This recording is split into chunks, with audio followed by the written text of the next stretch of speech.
had a neighbor of mine at an apartment, saw me working on my car. Guy doesn't have any tools, he asked me if I could borrow a tool. It's something as simple as that that builds a connection. And then the next thing you know, that relationship develops, the friendship is formed. He's actually more Democrat liberal, but we've been friends on Facebook and we kind of agree with the element of freedom. We all want freedom, and I think that freedom is gained through connecting to one another. And once we've had a stronger human connection in our society, the dependency and the fear of government will dissipate. It will still be there. The government will always have to be there if you're going to have a civilization. Unless we want to go back to living in trees and Aboriginal ways, which I'm not opposed to that either. We will always need government to keep order and civilization. But what we need now more than government is one another to actually make the civilization healthy. Because right now, it is just, I don't want to say it's tearing itself apart, but it is fragmented. I think we need to come back together, and the best way to do that is just ask for help. If you're watching the game of basketball, invite as many people as you can over, just to build conversation, build connection. Don't watch it with just the people that you're used to watching with. Ask somebody over that you've never thought to ask over. Do things that take you out of your comfort zone. I think Americans have become way too comfortable in the smallness of their communities. I think the more we expand our connections, the more we'll grow, the more we'll be able to share the ideas of freedom. Absolutely. And Will brought up two great topics that, first off, that we are more connected now as a world. The world is smaller than it's ever been, but at the same time, we're more disconnected from each other. You look at, kids probably up to 30 years old. If you try to have a conversation with them or you go out to eat with them, they're spending all their time on their phones, texting other people. They're connected to other people, but they're not, they may be able to connect, but they have no intimacy. They don't understand how to have a conversation face to face. And that is part of what we're losing. And as humans, we are social beings. We can't get away from that. And as we get further and further disconnected from each other in a social level, then we fail and we become less, to sound arcane, less human in that aspect, because we need community. From the beginning, we had tribes, clans.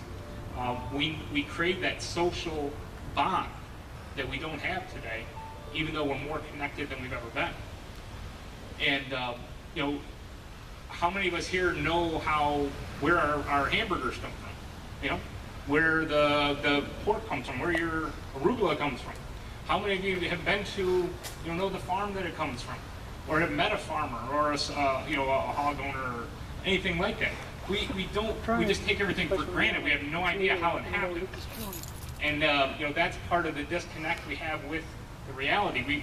Many of us think that we seem like we're living in an alternate reality. In reality, the reality is we are right now. Food just appears. TV appears. We don't have to have Lincoln Douglas type debates.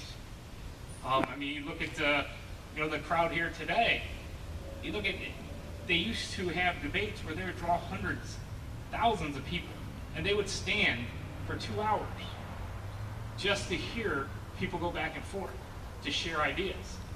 It was an event. It was a social gathering, and that's one of the things we're missing. And we need to somehow instill that back into our culture. And I think that's really where we need to work at. Yeah, I'd like to add that when you're in that social network, when you're actually engaged with people as a regular cultural norm, aside from work, everybody goes and engages with people at work. You talk, you BS with your friends and your buddies at work. But that's not the rich experience of social being that we are as people. And I think when you have that natural order where your social circle is people that you connect with, the creativity that comes from that is what enriches culture. It is what gives you that feeling of freedom more than being safe. It's the ability to create and share an experience with the people that you're with. And I think that's what we need to use these tools in communication, this new revolution, to reignite the creativity in communities. Absolutely, and that's, you know, it's the idea that it all comes back to community. I know it sounds simple. It sounds like something that, you know, what difference is it going to make if I talk to my neighbor? Well, the thing is if you talk to your neighbor, you talk to 10 people in your neighborhood, and if they get passionate about it or they're impressed by it, you're planting the seeds. They may start to talk to their neighbors. And you're not going to know it. You're not going to know what happened 20 years from now. The community may be completely changed because you had your neighbors over for you know, grilling steaks and shooting the BS. You know, but the point is we have to plant the seeds. We can't change it overnight. It's not going to happen overnight. You know, the only way to do that is revolution. Nothing good comes out of revolution. And I'd like to add to that, to build that connection with people. I doubt my household growing up is too different from many households, where you look at your neighbors and there's cultural differences, and I'm not talking about race, I'm just talking about behavioral differences. And you kind of, you look at yourself as separate because they behave in a way that you don't approve of or something like that.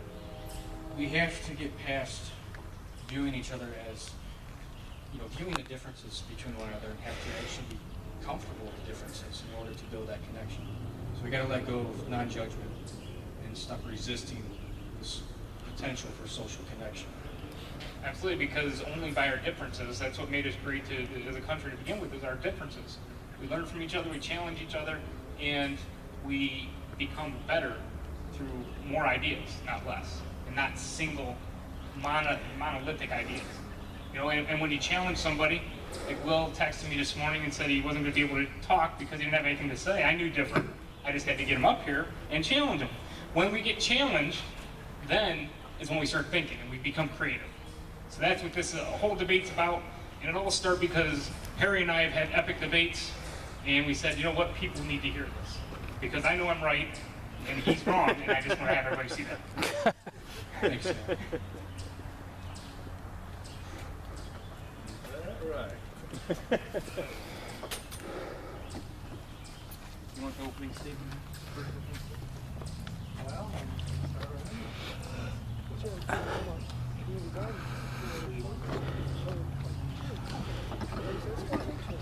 he says he wants to follow me, so we'll see what happens.